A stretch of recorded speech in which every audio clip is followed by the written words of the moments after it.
परमेश्वर द्वारा अपनी भेंट का मूल्य कम जांचने के कारण ईर्ष्या में कैन ने अपने ही भाई की हत्या कर दी। परमेश्वर अपनी रचना के हर प्राणी के जीवन को बहुत महत्व देते हैं, लेकिन ये इसलिए नहीं है कि जीवन पर उनका अधिकार है, बल्कि इसलिए कि जीवन एक बहुमूल्य वरदान है। इन तीन बातों में अपने जीवन पर अधिकार या अपने जीवन या फिर अच्छे जीवन की आशा किसको ज्यादा महत्व देते हैं, यही हमारे परमेश्वर से रिश्ते की इंपॉर्टेंस को भी दिखाता है। आइए सुनते हैं परमेश्वर का वचन। परमेश्वर का वचन हमने उत्पत्ति की पुस्तक उसका 4वां अध्याय उसकी पहली आयत से लिया है। यहाँ इस प्रकार लिखा है, तब आदम अपनी पत्नी हवा के पास गया, तब उसने गर्भवती होकर कैन को जन्म दिया और कहा, मैंने यहोवा की सहायता से एक पुरुष पाया है। फिर उसने उसके भाई हाबिल को भी जन्म दिया। हाबिल भेड़ बकरियों का चरवाहा बन गया, परंतु कैन भूमि पर खेती करने वाला किसान बना। कुछ दिनों के पश्चात कैन यहोवा के पास भूमि की उपज में से कुछ भेंट ले आया, और हाबिल भी अपनी भेड़ बकरियों के कई एक पहलौठे बच्चे भेंट चढ़ाने ले आया और उनकी चर्बी भेंट चढ़ाई। तब यहोवा ने हाबिल और उसकी भेंट को तो ग्रहण किया, परंतु कैन और उसकी भेंट को उसने ग्रहण ना किया। तब कैन अति क्रोधित हुआ और उसके मुंह पर उदासी छा गई। तब यहोवा ने कैन से कहा, तू क्यों क्रोधित हुआ और तेरे मुंह पर उदासी क्यों छा गई है? यदि तू भला करे तो क्या तेरी भेंट ग्रहण ना की जाएगी? और यदि तू भला ना करे तो पाप द्वार पर छिपा रहता है और उसकी लालसा तेरी ओर होगी और तुझे उस पर प्रभुता करनी है। तब कैन ने अपने भाई हाबिल से कुछ कहा, और जब वे मैदान में थे तब कैन ने अपने भाई हाबिल पर चढ़कर उसे घात किया। परमेश्वर के वचन को पढ़े और सुने जाने से आशीष हो। आमीन। पुराने नियम में परमेश्वर के सामने भेंट और कुर्बानी लेकर जाने का क्या महत्व था? परमेश्वर द्वारा एबल की भेंट कैन की भेंट से ज्यादा अच्छी क्यों समझी गई? आज के युग में जब हम देखते हैं तो वो एनिमल सैक्रिफाइसेस जो दी जाती थी वहां पर मंदिर में, हमें थोड़ा बारबैरिक लगता है, थोड़ा अच्छा नहीं लगता है। और लेकिन अदन बाग से निकाले जाने के बाद जो सिग्निफिकेंट जो मेजर एक्टिविटी की गई थी सबसे पहली वो यही थी। और ये जो अटेम्प्ट था, ये तरीका था, इसके द्वारा परमेश्वर की आराधना करने का ये पहला तरीका था। और इसी के साथ इंसान जिंदगी में सबसे पहली बड़ी ट्रेजेडी भी यही हुई। उत्पत्ति 4 के जो 2 से 8 तक अभी हमने पढ़ा था, तो ये जो भेंट लाने का आइडिया था ये कैन को आता है पहले, और कैन शुरू करता है। वो किसान है और वो अपनी धरती की उपज में से कुछ लेके आता है। उसका भाई हावल शेपर्ड है, चरवाहा है, और वो अपनी भेड़ बकरियों का पहलौठा लेकर आता है, उनकी चर्बी चढ़ाता है। परमेश्वर हाविल की भेंट को स्वीकार करते हैं लेकिन कैन की भेंट को नहीं स्वीकार करते, और इसलिए वो क्रोधित हो जाता है और उसको उदासी छा जाती है। ये माना जाता है कि कैन कोई इतनी अच्छी भेंट नहीं लेके आया, जबकि हाविल बेस्ट शीप का जो उसकी भेड़ों का जो बेस्ट था वो लेके आया। कैन ये क्यों नहीं समझ सका कि हाविल की भेंट में जो परमेश्वर ने स्वीकार किया उसमें क्या बढ़िया था उसकी भेंट से। हाविल अपना बेस्ट लेके आया और कैन शायद कुछ भी उठा लाया। हालांकि आइडिया शुरू उसी से होता है, कैन ही भेंट लेके आता है पहले। इब्रानी भाषा का शब्द हवल या एबल, जिसका मतलब जो उसका नाम है, इसका मतलब है हवा या कुछ भी नहीं, जबकि कैन का मतलब है उसे प्राप्त करना। वही पहली आयत में हवा कहती है। कैन सोचने वाला इंसान है और हाविल उसके नाम के अनुसार एक लाइट वेट है, कुछ भी नहीं। आग आती है स्वर्ग से और वो हाविल की भेंट को स्वीकार करती है, परमेश्वर से स्वीकार कर लेते हैं। लेकिन परमेश्वर बात कैन से करते हैं। वो पहला नबी है, क्योंकि नबी ही है जिससे परमेश्वर बात करते हैं। लेकिन कैन ऐसी क्यों भेंट लेके आया जिससे परमेश्वर खुश ना हो, और क्यों वो बढ़िया नहीं लेके आया? परमेश्वर को कोई गिफ्ट की जरूरत नहीं थी। आज भी हम कोई परमेश्वर को गिफ्ट नहीं मांगते हैं, लेकिन हमारा ये उनका धन्यवाद करने का एक तरीका है और उनको ये मानना कि वो सॉवरन है और उनसे सारी ब्लेसिंग्स हमें आती हैं। इसलिए गिफ्ट इंपॉर्टेंट नहीं है, लेकिन एक्नॉलेज करना कि परमेश्वर हैं, मैं उनके अधीन हूं, वो इंपॉर्टेंट है। अगर इसी को, जो कैन का पर्सपेक्टिव, इसको और आगे बढ़ाएं तो हम ये कह सकते हैं कि अगर हम बहुत महंगा कोई गिफ्ट लेके आते हैं परमेश्वर के सामने, तो ये अभिमान से भरा हुआ है, देखो मेरे पास ये इतना सब कुछ था, मैं परमेश्वर आपकी ये लेके आया हूं जिसने सब कुछ बनाया भी है। हाविल ने इन बातों पर कोई ध्यान नहीं दिया। उसने ये सोचा जो परमेश्वर के पास लेके जाना है तो सबसे बढ़िया ही लेके जाऊं। इस अगर पॉइंट से माना जाए तो हाविल ने गलत समझा। अगर हम भेंट ले जाने का जो एम है उसको सिर्फ भेंट में ही करने के, भेंट इंपॉर्टेंट है वही इसलिए लेके जाना है, तो कायन ठीक था, क्योंकि ये भेंट ले जाना नहीं है बल्कि ऑफरिंग करना और अपने मन को उनके सामने झुकाकर आगे बढ़ना है। लेकिन अगर ये माने कि अगर हम अपने आप के कुर्बानी ही नहीं दे सकते, विदाउट सेल्फ सेक्रीफाइस, आत्म बलिदान के बिना अपनी भेंट कैसे देते हैं? आत्म बलिदान है जब हमारे लिए जो इंपॉर्टेंट है वो वहां भेंट करें। पहला पॉइंट इसलिए आ जाता है कि परमेश्वर के सामने भेंट लेके जाना जो है वो अपने आप को आत्म बलिदान, सेल्फ सेक्रीफाइस है। दूसरा पॉइंट है सेक्रीफाइसेस और प्रार्थना के बारे में। इसको और समझने के लिए अगर हम परमेश्वर की प्रार्थना को तीन, जो प्रभु यीशु ने हमें सिखाई, उसे हम तीन हिस्सों में बांटे। पहला हिस्सा है प्रार्थना करने वाला परमेश्वर की आराधना करता है हमारे बाप तो जो आसमान में है, स्वर्गीय पिता, और ये पहली 3 वर्सेस में है। दूसरा है परमेश्वर से हमारी दिन की जरूरतों को मन्ना, आत्मिक और शारीरिक जरूरतें मांगना, वो अगली 3 वर्सेस में आगे आ जाता है। और इसमें साथ में फिर माफी मांगना अपनी गलतियों के लिए और बुराई से छुड़ाना है। तीसरा आ जाता है परमेश्वर की आराधना करना, उसका धन्यवाद करना और उनको वो क्रेडिट देना कि सब अधिकार आपका है, बल आपका है, राज्य आपका है। तो इसलिए दूसरा पॉइंट जो आ जाता है ये भेंट ले जाने में, वो है प्रार्थना करना। इसी प्रकार जैसे कि भेंट लेके जाना है, ये सब धन्यवाद करना है परमेश्वर का उन आशीषों के लिए जो हमें मिली हैं और उनके अधिकार को मानना है हमारे जीवन के ऊपर। जो ग्रेटिट्यूड है, धन्यवाद है, या इब्रानी भाषा का शब्द हाकोरस हाटो, इसका दोनों इमोशनल और रैशनल दोनों हैं। इसमें भावनाएं भी हैं और इसमें रैशनल कारण क्या है वो भी माना जाता है। हमारा रिश्ता हमारे पेरेंट के साथ, अगर हम इसको समझें तो इसके बाद फिर हम परमेश्वर के रिश्ते को भी समझ सकते हैं। बहुत लोगों का ये मानना हो जाता है आज की जनरेशन में कि परमेश्वर ने, एक व्यू है ये कि परमेश्वर ने हमें जन्म दिया और हम उसके लिए उनके ग्रेटफुल हैं और हमारा एक मॉरल रिस्पॉन्सिबिलिटी है अपने पेरेंट्स का देखभाल करना, ध्यान करना। लेकिन दूसरा ये हो जाता है कि पेरेंट्स ने बच्चों को पैदा किया था कि उनका नाम चलता रहे, और इसलिए क्योंकि जो पेरेंट्स अपने बच्चों का ठीक देखभाल नहीं रखते हैं वो सोसाइटी में अपनी इज्जत खो देते हैं, इसलिए वो हमारी देखभाल भी करते हैं। पेरेंट्स अपनी प्रेस्टीज के लिए करते हैं, अपने लिए उन्होंने अपने नाम के लिए बच्चा पैदा किया, तो इसमें फिर ग्रेडी धन्यवाद किस चीज का? धन्यवाद देना परमेश्वर के साथ, अपने पेरेंट्स के साथ एक भावनाओं का रिश्ता है, इसमें कोई रैशनल नहीं है। और इसी प्रकार जब हम परमेश्वर से का धन्यवाद देते हैं, इसमें इंटेलेक्चुअल जो एस्पेक्ट्स हैं वो इमोशनल के साथ वो डोमिनेट करते हैं। यूहन्ना 4:24 में अगर हम देखें, वहां क्या कहा गया है? परमेश्वर आत्मा है और वो एब्स्ट्रैक्ट और इनकॉर्पोरियल, निराकार हैं, और उनके साथ हमारा रिश्ता मन से और आत्मा से है।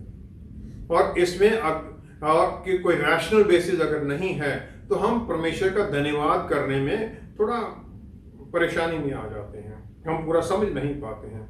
उसी एनालॉजी पर अगर हम देखें परमेश्वर ने हमें बनाया, उनकी इच्छा थी, क्योंकि वो बनाना चाहते थे और उन्होंने सब आशीषें भी दे दी। लेकिन इसमें जो की है, जो घुंडी है, वो ये है कि हम हक और ऑब्लिगेशन और जिम्मेवारियां दोनों का जो डिफरेंस है इसे समझ लें। अगर मैं ये मान लूं कि जीवन मेरा एक अधिकार है और जो मुझे आशीषें मिली हैं ये मेरे अधिकार है, इसका सब कुछ, तो जो भी मुझे ये सब कुछ देता है तो उसके साथ मेरी कोई ऑब्लिगेशन नहीं है। परमेश्वर से मुझे अधिकार है, परमेश्वर से मेरी ऑब्लिगेशन किस चीज की। लेकिन अगर वो मेरे इन अधिकारों को खंडित करते हैं तो मुझे गुस्सा होने का अधिकार है। और बहुत बार बच्चे अपने अधिकार मांग लेते हैं पेरेंट्स से, इसी विश्वास में जो पेरेंट्स हैं वो रिश्ता समझते हैं ऑब्लिगेशन के अनुसार, क्योंकि उन्होंने बहुत कुर्बानियां की हैं। जब बच्चा जो बड़ा हो रहा था तो अपना सब कुछ उन्होंने काटा ताकि बच्चे का भविष्य बने। लेकिन बच्चा इसको उनकी जिम्मेवारी के तौर पर मानता है और वो अपने अधिकार देखता है। इसमें सही कौन है? कुलूसियों की पत्री उसका पहला अध्याय 16वीं 17वीं आयत में पौलुस रसूल इसे सही तरीके में कर देते हैं। वो ये कहते हैं पौलुस रसूल के पहला उसकी 16वां, क्योंकि उसी में प्रभु यीशु में सारी वस्तुओं की सृष्टि हुई, उसमें सृष्टि हुई, स्वर्ग की हो अथवा पृथ्वी की, देखी या अनदेखी, सिंहासन, प्रभुताएं, प्रधानताएं, सब कुछ उसी के द्वारा और उसी के लिए सृजी गई। पहले उनके अंदर आइडिया, उनके अंदर परमेश्वर डालते हैं, हाँ इनके द्वारा ये होगा, फिर उनके अंदर ये सब आइडिया पूरा प्लान बनता है, फिर उनके द्वारा किया जाता है, उन्हीं के लिए है। और फिर आगे लिखा है उन्हीं में ही सब चीजें स्थिरता पाती हैं। अगर हम इसको आगे बढ़ाएं, जो बच्चा अपने राइट्स मांग रहा है तो फिर ये परमेश्वर के साथ नहीं हो सकता है, क्योंकि उन्होंने ना सिर्फ हमें बनाया, अपने लिए बनाया, उनके बिना हम रह भी नहीं सकते, स्थिरता भी नहीं पा सकते, उनके बिना, उनके बाहर हम जीवित ही नहीं रह सकते। अगर हम इसमें देखें तो फिर अगर हमें वो इसका मूल्य चुकाने के लिए कहें तो इसमें हम ऑब्जेक्ट नहीं कर सकते। थियोरेटिकली हम ये कह सकते हैं मैंने तो ये मांगा नहीं कुछ भी, मैंने जीवन नहीं मांगा था, पर क्या मैं ये जीवन त्यागने के लिए इसी समय तैयार हूं? अगर मैं तैयार हूं फिर मैं परमेश्वर का मोटिव को क्वेश्चन नहीं कर सकता कि उन्होंने मुझे क्यों बनाया, मुझे ये सब आशीषें क्यों दी। और जब तक मैं तैयार नहीं हूं इसके लिए तब कि मैं ये सब कुछ छोड़ सकता हूं, तब तक मुझे उनकी इच्छा पूरी करने की ऑब्लिगेशन है। और इसीलिए परमेश्वर ने वो भेंट ले जाने की वो आशीष मौका दिया हमें, ताकि हम ये ऑब्लिगेशन को मान सकें, अपने ग्रेटिट्यूड, अपना धन्यवाद उनके सामने ला सकें। होशे नबी की पुस्तक 6वां अध्याय 6वीं आयत में परमेश्वर कहते हैं, क्योंकि मैं बलिदान से नहीं स्थिर प्रेम से ही प्रसन्न होता हूं और होम बलियों से अधिक ये चाहता हूं कि लोग परमेश्वर का ज्ञान रखें। इसीलिए परमेश्वर की जो सर्विस है उसे अवोडा कहा जाता है। अवोडा मतलब उसका एक्चुअल जो मीनिंग है वो स्लेवरी है, लेकिन इसका मतलब ये भी हो जाता है काम करना, आराधना करना, उनकी सर्विस में जुड़ जाना। क्योंकि जीवन ही हमारे लिए परमेश्वर का एक गिफ्ट है और जो इसे पाता है वो परमेश्वर की अधीनगी में है।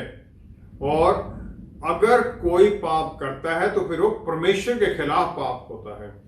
भजन संहिता 51:4 में राजा दाऊद ही क्राइज आउट टू गॉड, रो पड़ते हैं परमेश्वर के सामने, जब नादन उनके सामने वो ओरिया और बादशीबा का पाप के बारे में बताते हैं। वो कहते हैं मैंने आपके परमेश्वर आप ही के खिलाफ पाप किया है, सिर्फ आप ही के खिलाफ, क्योंकि मैंने वो आपकी जो कमांड उसे तोड़ दिया है। और फिर इस तरह अगर हम काइन और हाबिल की जो बेटे हैं उसको देखें तो काइन ये नहीं मानना ही नहीं चाहता कि परमेश्वर मैं उनकी अधीनगी में हूं। और फिर अगर हम एक जानवर की एक भेंट को देखें तो ये है, उसका भेंट का मकसद ये निकल आता है कि जिसने मुझे बनाया है, जिसने ये सब कुछ बनाया है, वो देने वाला जो भेंट लेके आ रहा है वो ये रियलाइज करता है कि जिस प्रकार जानवर की भेंट वो दे रहा है उसका अपना जीवन भी परमेश्वर की ही अधिकार में है। कायन अपने ये मानता है कि मेरा जीने का अधिकार है, और इसी प्रकार वो ये भी मानता है कि परमेश्वर का अधिकार परमेश्वर होने का है। तो वो अपने आप को परमेश्वर के बराबर ले जाने की कोशिश कर रहा है, जिस प्रकार शैतान ने किया था। हालांकि वो ये समझता है कि परमेश्वर का धन्यवाद करना मुझे जरूरी है जो मुझे मिला है, लेकिन वो इस धन्यवाद में ये नहीं समझता कि बेस्ट लेके जाना चाहिए। उत्पत्ति 4 के 6 और 7वें अध्याय में परमेश्वर काइन को कहती हैं, तुम उदास क्यों हो, क्रोधित क्यों हो? अगर तुम अपने आप को ठीक करो तो तुम्हें माफी मिल जाएगी, लेकिन अगर तुम अपने आप को ठीक ना करो तो पाप तुम्हारे दरवाजे पर खड़ा है और ये तुम्हारे ऊपर अधिकार जमाने के लिए बैठा है। परमेश्वर काइन को ये बता रहे थे कि तुम्हारा जो एटीट्यूड है वो एटीट्यूड रास्ता खोल रहा है पाप के लिए, और वही है हमारा एटीट्यूड अपने पेरेंट्स के लिए। जब हम ये कहते हैं ये मेरा जीवन है, जो मर्जी मैं करूं, मुझे क्यों आप बोल रहे हो? जब हम अपनी भेंट परमेश्वर के सामने ले जाते हैं तो वो भेंट क्या है उसे नहीं देखते, हमारे एटीट्यूड, हमारे मनों को जानते हैं। मार्कुस 12 की 41 से 44 में फिर जो विधवा सिर्फ 2 सिक्के ही डालती है, प्रभु यीशु की नजर में वो 2 सिक्के सारे जहान की पैसों से ज्यादा वैल्यू रख लेते हैं। जब हम भेंट परमेश्वर के सामने लेके आते हैं, हम उनकी अधीनगी में उनका अपने ऊपर अधिकार स्वीकार करके जब जाते हैं, तब फिर हम अपने मनों को झुकाकर जो भी देंगे परमेश्वर स्वीकार करते हैं। किसी की जान लेना वचन के अनुसार एक बड़ा अपराध है, जबकि परमेश्वर के नाम पर हत्या बार बार की जाती है। क्या इस प्रकार की हत्या को वचन में सही माना जाता है? नहीं। वचन में 2 इंस्टांस है जहां पर परमेश्वर के नाम पर हत्या ही माना जाएगा उसे। पहला है गिनती 24 में, बलाक है जो मोआब का राजा है, वो बलाम को बुलाता है डर में, भय में भरा हुआ, कि वो आके इजरायली लोगों को श्राप दे। बलाम 3 बार कोशिश करता है, हर तीनों बारी वो इजरायलियों को ब्लेस कर देता है। फिर वो मोआब के राजा को ये सलाह देता है कि जो औरतें हैं, मोआबाइट औरतें, उनके द्वारा इजरायली लोगों को भ्रम में डालकर उन्हें पाप में जोड़ दो, और जिसके कारण परमेश्वर उनके ऊपर एक बवा प्लेग डाल देते हैं, जिसके कारण इजरायली कैंप में 24,000 लोग मरते हैं। गिनती 25 में 6 से 8वें अध्याय तक फिर एक सिमियोन ट्राइब का है जिसका नाम है जिमरी। वो मूसा के इंस्ट्रक्शंस को मानने से इनकार कर देता है और मोआब की एक औरत को अपने कैंप में, इजरायली कैंप में ले आता है। फिनिहास जो एलियाजर जो प्रीस्ट है उसके लड़के को, जो एलियाजर हारून का बेटा है, वो ये सोचता है कि मूसा ने भी शादी की एक मिडियान की औरत से, इसलिए शायद मूसा एक्शन ना ले, तो वो एक जेवलिन उठाता है, भाला उठाता है और उन दोनों को उस भाले के द्वारा मार देता है। दोनों के बीच में से भाला निकल जाता है। गिनती 25 में 12वीं 13वीं आयत में फिर परमेश्वर फिनहास की इस जील को वो मान लेते हैं, रिकॉग्नाइज करते हैं, और उसके साथ फिर एक शांति की वाचा करते हैं, कॉवेनेंट ऑफ पीस, और जो उसके आगे डिसेंडेंट्स होंगे उनके साथ वो एक सदा के लिए प्रीस्टहुड की उन्हें आशीष दे देते हैं। दूसरा जो इंस्टांस है वो पहला राजा 16वें अध्याय में 30 से 31 आयत में। राजा अहाब है इजराइल का, जिसने परमेश्वर की नजर में जो उससे पहले वाले राजा से उन सबसे ज्यादा बुरा किया।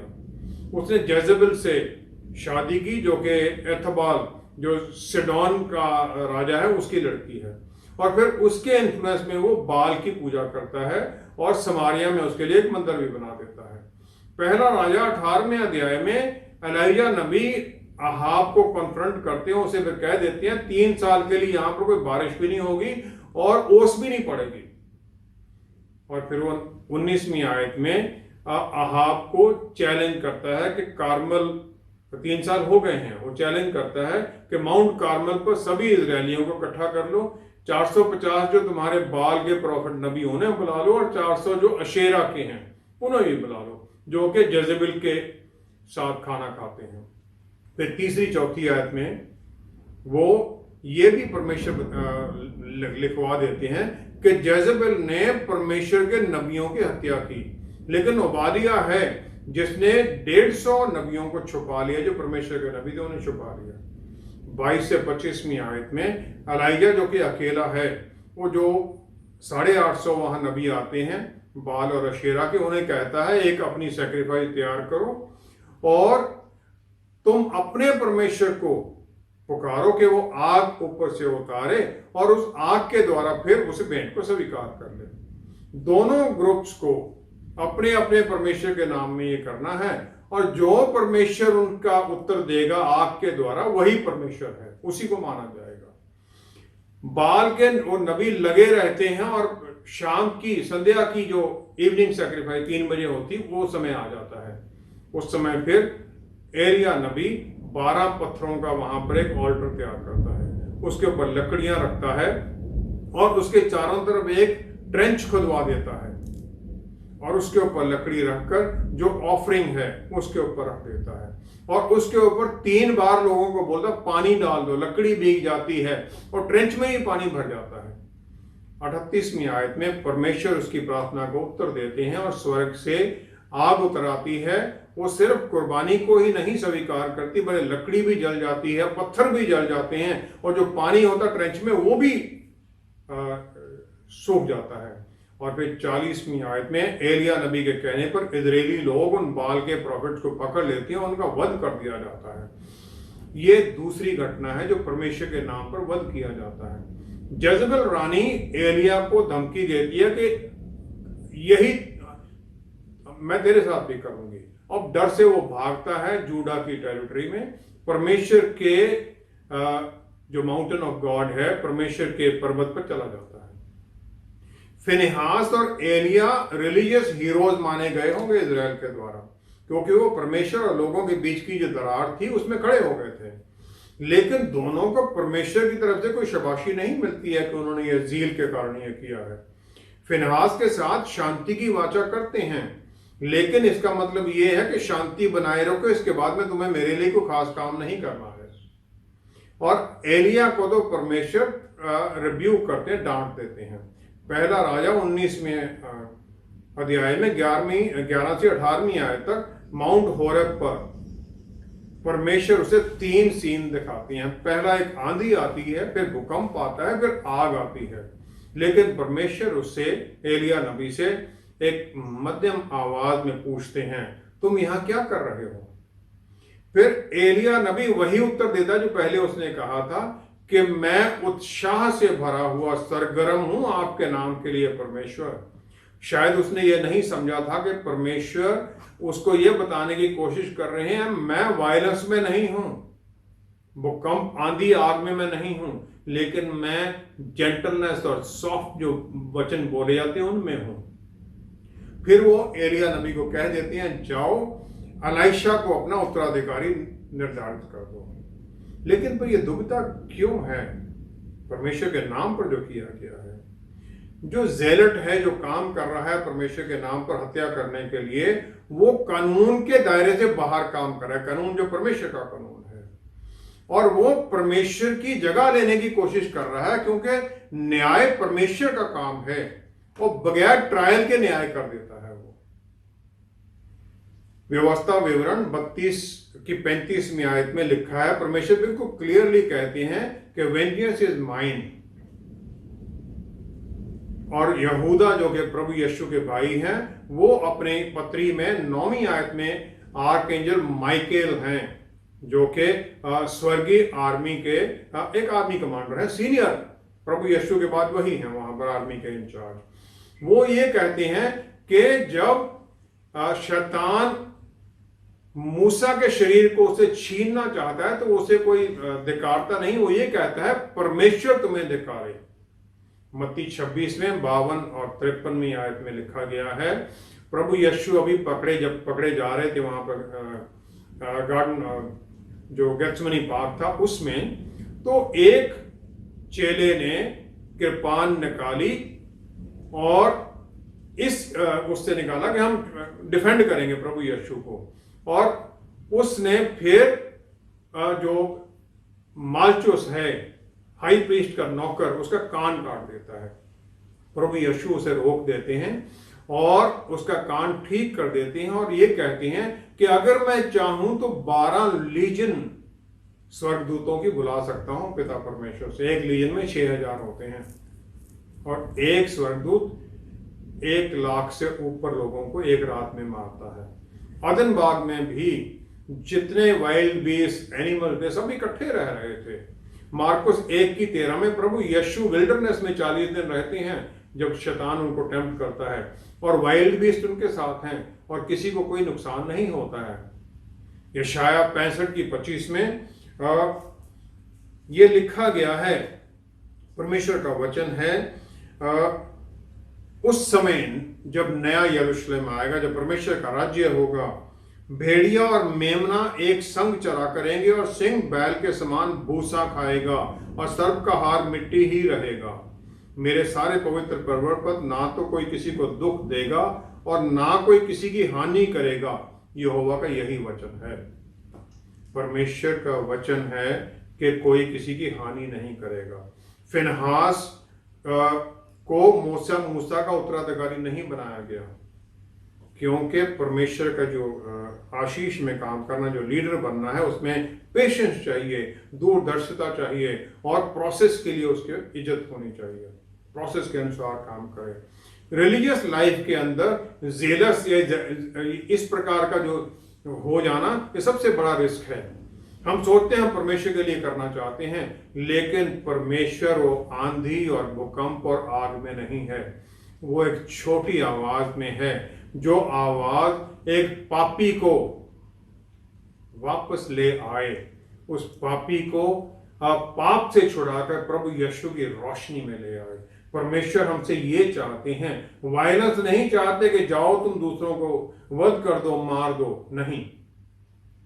परमेश्वर का वचन है, मैं तुम्हारे साथ हूं इस युग के अंत तक। हम पवित्र आत्मा परमेश्वर के बल और शक्ति में चलते हैं, लेकिन हमें यह नहीं आज्ञा दी गई है कि परमेश्वर के नाम पर हत्याएं करें। हम दूसरों के पास जाएं जो पाप करते हैं, परमेश्वर का वचन उन्हें सुनाएं, आशीष में उन्हें लेके आए। इसी प्रोग्राम का हम अगला हिस्सा अगले प्रोग्राम में करेंगे। आइए हम प्रार्थना करते हैं। पिता परमेश्वर, क्या ही धन्य है आप, हमें आपने हर आशीष दी और हमें आपने स्थिरता में रख दिया। पवित्र आत्मा परमेश्वर द्वारा बल और शक्ति दे दी।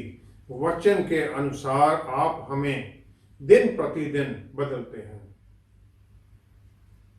पिता परमेश्वर, प्रभु यीशु ने अपनी कुर्बानी द्वारा हमें परफेक्ट तो बना दिया, लेकिन हम दिन प्रतिदिन पवित्र किए जाते हैं। सैंक्टिफिकेशन प्रोसेस चलता है और इस सैंक्टिफिकेशन के दौरान हम अपने विचारों के उस सब के लिए हम दिन प्रतिदिन आपसे वो आशीष मांगते हैं कि हम पवित्रता में चलते जाएं। और वो पवित्रता है दूसरों की इज्जत करना। वही प्यार जो आपने हमें दिया है, वही प्यार फिर हमारे जीवन में दूसरों के लिए दिखाई दे, ताकि पिता परमेश्वर हमारा जीवन फिर प्रभु यीशु का पूरी तरह से नुमाइंदगी करे। पिता परमेश्वर, हर आशीष हम आप ही से पाते हैं और ये सब कुछ भी आपके प्यारे बेटे प्रभु यीशु के पवित्र नाम में मांगते हैं। आमेन, आमेन, आमेन। विश्वासियों के खिलाफ जुल्म होते ही रहेंगे, कुछ बाहरी हालात से और कुछ उनके अपने मन की भावनाओं के कारण। परमेश्वर भी ये होने देते हैं कि हम उनके नजदीक जाकर उनसे अय्यूब की तरह सवाल पूछ सकें। लेकिन परमेश्वर हमें कभी भी ऐसे हालात में नहीं जाने देते जो हमारी क्षमता से बाहर हो और जिसके लिए उन्होंने हमें तैयार ना किया हो। हमारे साथ दोबारा जुड़ने के लिए आपका बहुत बहुत धन्यवाद। अगले हफ्ते आपसे फिर मुलाकात होगी। Stay blessed. शालोम।